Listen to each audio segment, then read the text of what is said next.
Now, we've already talked a little bit about Wireshark's default layout, the three windows that were provided within the Wireshark window that enable analysis. And we kind of have this waterfall top-down approach where we start with this top window, which is the packet list window, and it contains kind of the 10,000-foot overview, and then we drop down to maybe the 1,000-foot view in the middle window, which is the packet details, and then below that we have the packet bytes, which is really your zoomed in microscopic view of the individual packet. And of course, all these windows are linked. If you pick something in the packet list window, then that's what's reflected in the windows below that.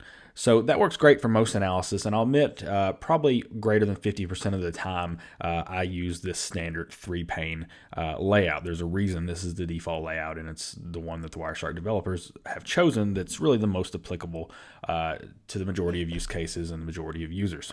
That said, there is also an ability to customize this layout and to move these windows around and change the order of them and do that sort of thing. And I think that can be really helpful, particularly because there are a lot of different use cases you might be using Wireshark with, and one size certainly doesn't fit all. I know there are certain cases when I'm using other layouts as well, so there will certainly be ones where you're doing the same. So I want to show you how to do that here.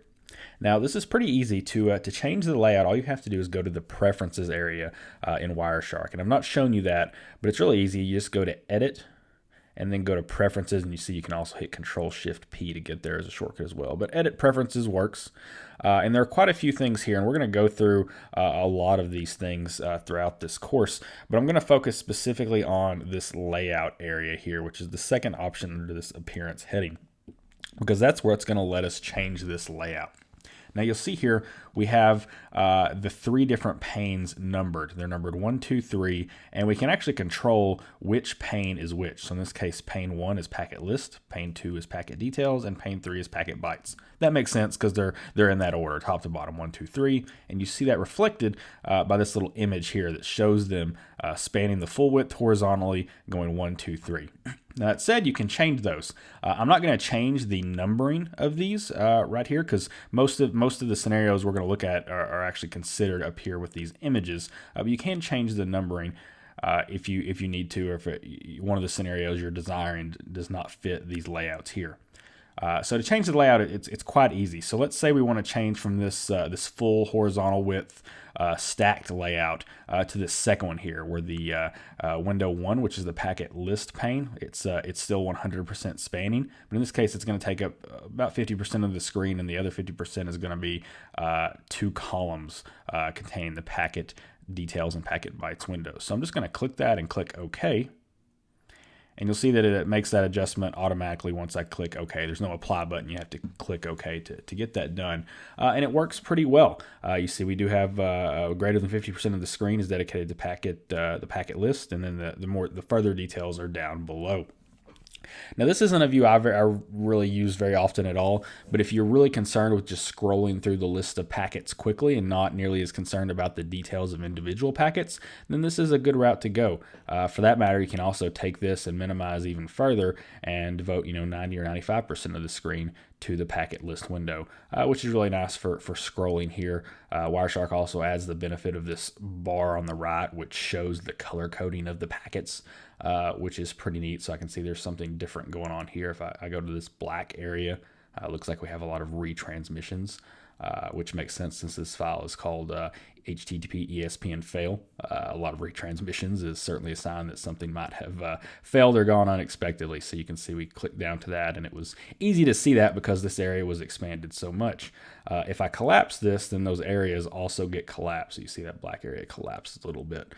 In this case, it's a pretty big area, so it's hard to miss. But if it's a smaller area, you might not notice it if you're collapsed real small. But if I expand this window bigger, those sections get bigger and it's easier to see. Like, for instance, I can see this little red area right here.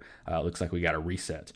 You see the little red line there. If I collapse this further, that red line virtually disappears. So you don't see that. So having this expanded packet list window here allows you to notice some additional color, and that's really the point of those coloring rules, is to be able to notice things that maybe are outliers from what you might expect. Now let's try to look at another layout that might be useful. So I'm going to go here and go back into Edit and then Preferences, click the Layout section, And we're actually going to look at this fourth option here, which you'll notice it has two columns. The left column spans 100% of the vertical area of the screen, and that's going to be our packet list window. And the right side of the screen is devoted to a column containing both the packet details and packet bytes, so they're stacked together. So I'm going to go ahead and apply that. And I have to do just a little bit of adjusting here. But you'll see now we have packet list on the left and packet details and bytes on the right. Now this is a pretty neat view, and this is actually one I find myself using quite a bit. As a matter of fact, I think I'm getting closer and closer to using this almost as much as I use the default view, at least in cases where I want to be able to quickly kind of scroll through packets while also seeing what the details of those packets are. So you can customize a little further. In this case, I might go ahead and just minimize the packet bytes down a little bit so I can have more area for the packet details. And in this case, let's do something neat. Let's do something like filter this down. This is some web browsing activity, and I'm just going to filter this down to all HTTP requests. Now in this case, I'm going to get rid of some of these columns here, and let's just focus on the conversation. So I'm looking at the timestamp, the source, and destination. And I'm just going to click, and you'll see on the right-hand side I have the Hypertext Transfer Protocol section expanded. And I'm looking at the, let's look at the user agent. And I want to know if the user agent is the same on all of these requests. We see it's Mozilla 5.0, Macintosh, Intel, Mac OS 10. And we want to know if it's the same. So what I can do here is I can click on this first packet that's displayed from our filter and just start scrolling down with my keyboard. So the second packet's the same, third packet looks like it is, fourth is, so on and so forth. And in this case, it looks like all these packets were generated from something using the same user agent, which makes sense because they're all from the same host. Not to say that we couldn't see something that was potentially from a different user agent, but I know if I had a system that was maybe infected with malware and I saw it making a lot of requests during a specific period, and I was concerned about if one of those was maybe from the malware or something like that, this would be a really quick way that would maybe give me an indicator of whether or not I was infected. If I scrolled down through these and saw some request generated from a different user agent that was unexpected, maybe something like it was generated from Python or curl or something like that, or maybe just a browser I'm not expecting to be on the system, then this is a good way to do that. So this is really great when you just want to tighten up and only show a few columns and then scroll down through packets and see what's going on in the packet details, compare individual fields. Works really well when you apply a filter to limit the packets you want, which is what we did here by applying a filter that only shows me the HTTP requests. Again, we'll talk more about filters later, but you can follow the HTTP.request is a display filter that only shows the HTTP requests, which in this case, I believe we're all get request here as well. We can scroll through quickly and see we have request method is get, and I can scroll through and quickly see it looks like it's going to be a get request for all those. So really great technique to use for that type of analysis as well. One more cool thing about using these layouts is they're actually saved to your profile when you close out of Wireshark. So in this case, let's say that I'm just going to go ahead and close out of this packet capture. I'm just going to exit out, but then I'm going to open Wireshark back up and open the same capture file. And you'll see that we're right back to where we were. So Wireshark saved this exact layout configuration, everything including the column widths and heights, to my profile, and that information is not lost. So when you get things configured the way you like them, you don't have to worry about losing that when you close Wireshark out and open it back up. Now, one last thing that's of value here is if you ever get in a little bit of trouble with your layout, let's say maybe you're messing with the packet bytes window and you minimize it down, and all of a sudden, whoops, you've accidentally closed it and you can't seem to get it back. It's gone. Or maybe you do that with your packet details window, and then whoops again, all of a sudden you're left with the packet list and nothing else. You're missing the other windows you need. You can actually go back into Edit Preferences and into Layout, and there's this handy little Restore Default button, and I can click that and click OK, and it's going to bring me back to this default 3-pane layout that ships with Wireshark. So you can never go too far that you can't get back, and those are one of those great buttons if you're like me and occasionally you get to playing around and tinkering too much and you mess something up and you need to go back to where you were. So that Restore Default button is a real lifesaver in this case.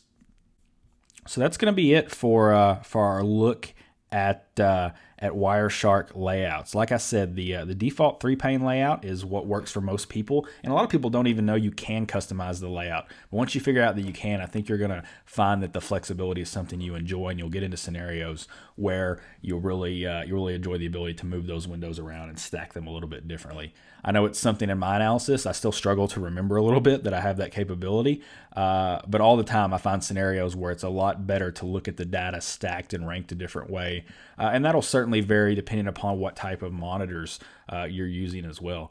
I certainly want to look at the packets a little bit differently if I'm just working off my small laptop screen than I am if I'm working off of, let's say, a 24-inch landscape monitor, or even on my the same monitor, the 24-inch portrait monitor. So we've got the vertical monitor there as well. That might change things quite a bit. I do enjoy having both the vertical and horizontal monitor when I'm doing packet analysis. I'll often have Wireshark open a couple different instances, looking at packets a couple different ways. So having the ability to configure and move these windows around is really amenable to doing analysis in that way. But definitely recommend going in and playing around with this as you go into different scenarios. As we go in different scenarios in this book, for the most part, we're going to use the 3-pane layout, but there are a couple where I'm going to switch things around on you, and I'll cite why that is and why I like doing it that way. Of course, this online course is all about showing you the practical aspects of packet analysis. So there's going to be a lot of my opinion injected into that, but hopefully you can take that, try it out, form your own opinion, and certainly experiment a little bit more with Wireshark 3-pane layout custom layouts.